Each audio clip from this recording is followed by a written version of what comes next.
Hello, and welcome to So Dramatic, where we're bringing fantastic ideas to life.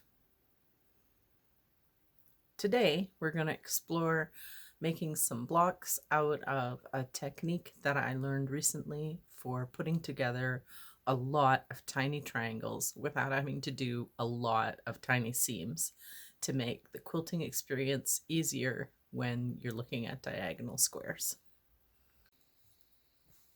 I have one of my favorite block books out, and I want to make this one, cut glass dish.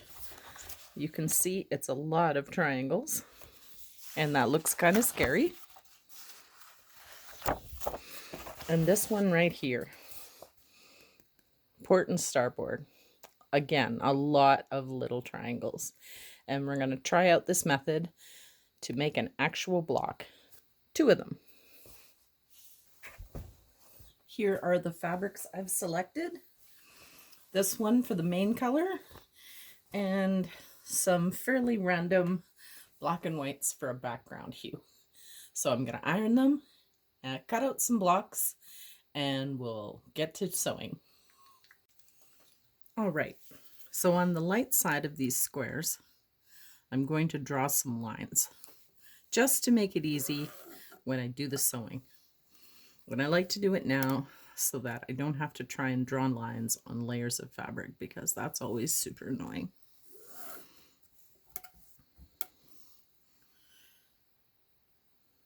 And I'm lining up my level line to make sure that this is as straight as possible, because it makes a difference in the end. It really, really does. Although you can kind of fudge the lines a little bit, it's helpful if you do not. So what I'm going to do is I'm going to sew a 1/4 inch to either side of just the diagonal lines, and then when I cut everything, I will cut along these diagonal lines first, and then you'll have stitch lines here and here, and then bisect them and open them up. And it should create this kind of stuff. So follow along with me as I do the sewing and make the cuts. I'm going to be using a lime green thread instead of a neutral thread for these, just so you can see the stitches clearly on the camera.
The pieces are all ironed and clipped, and I'm ready to move forward. I am not 100% sure I did the math correctly on these, but as I put them together, we're going to measure them and see.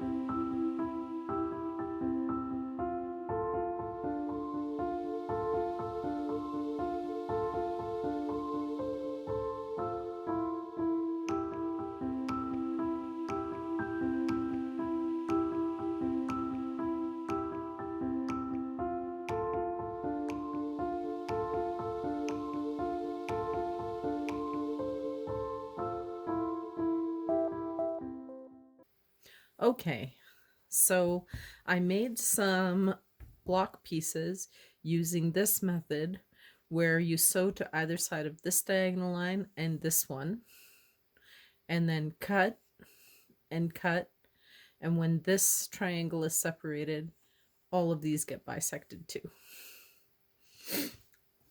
And it didn't work out as well as I had hoped. I made these two coasters using this method, and the triangles matched up pretty well at this scale. This wasn't too bad. I don't have really too many complaints about that. The scale is good, and I was very careful about the lines. Now, the scale is very small, and I hadn't really quite reckoned on how small that this would be. And there are some design issues like here and in a few places that could have been a lot better, I feel. So the method is still under review, and my husband went over some ways that it could be improved. This one, at a slightly larger scale, but a different design, was also created using that same method. Right here in the middle, though, it doesn't quite match up, and that's okay. Sometimes it just won't. I'm still hesitant to use it because there's so much more fiddliness with it. However, here we are. Okay, so then I use the second method in which a single diagonal line is drawn, and then the sew line is 1/4 inch to either side, and then it's bisected. Of course, this is matched up to a piece of fabric on the other side, and it creates some nice triangles like this. And this is a piece I made using that method at a larger scale. And you'll see that that is the same square as this. This one's working a little less well. However, I can see spots where this can have applications. Good morning, everyone. So it is the next day. You'll probably notice that from the lighting in my sewing room. And we're looking out at the snow. It snowed last night. And here is the tree that's visible from my sewing desk that the robins land on in the spring. I can also sometimes see the squirrel out the window, and you can see that the bus road is right there. There goes a car. So if you hear the cars or the bus in the background, I live right by a road, so that's what's going on. All right. Today we're getting back to the test quilt squares I made, and we're going to iron out the next seam. I'm going to run at a slightly different scale with a slightly different design. Some more tests. Ta-da! There we go. One of the things I was less than happy about here is that the gray butterflies with the pink were too close a tone value to these. And I feel like the pink just kind of gets lost in it. Like you can see it, but it's not as bright as, say, that. You can definitely see what the pattern is. So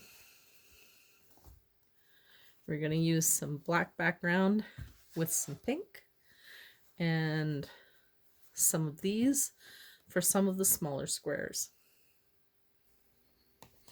So here's my pile, and these are working out marvelously. They're all from the same yardage, so I haven't worried too much about what goes with what. Although when I did put these two pairs together, I was kind of looking at them and going, oh, I'm going to match them up a little bit. But, you know, you can only do so much. Mostly, they're working well. So my plan is to use some of these.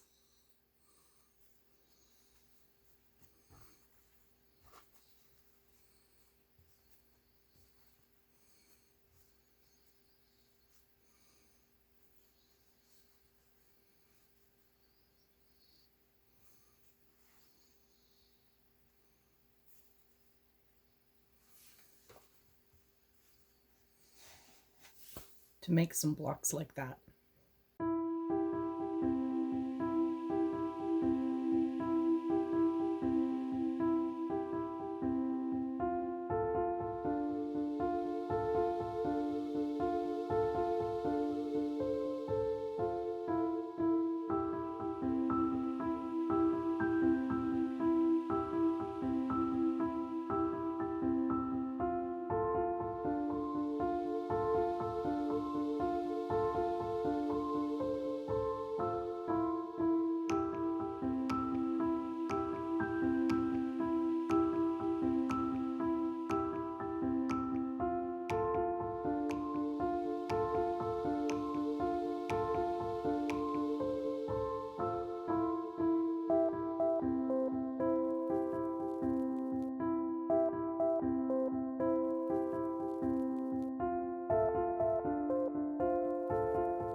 All right, so here we are.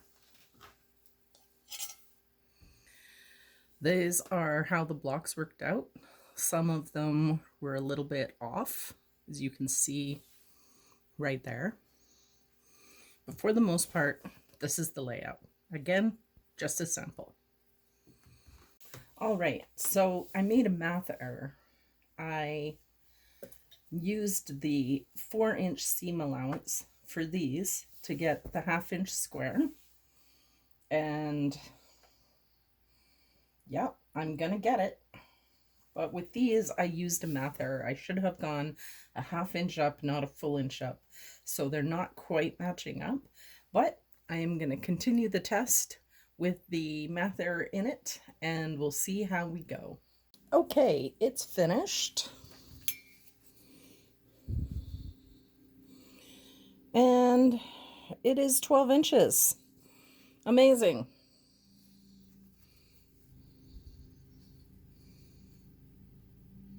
$12. Okay. I am actually shocked that it came together so well. This isn't perfect in the middle, but you know what? I often embrace those errors, and pretty much, for the most part, as long as everything is mostly lining up, don't care if it's not perfect. I think it gives it a lot of charm. So that is that square. I ran out of these, that's why I'm using these, and I love the skull fabric, by the way. Yeah, so that is the test. Thank you for watching. Like, comment, and subscribe. And we'll see you in the next one.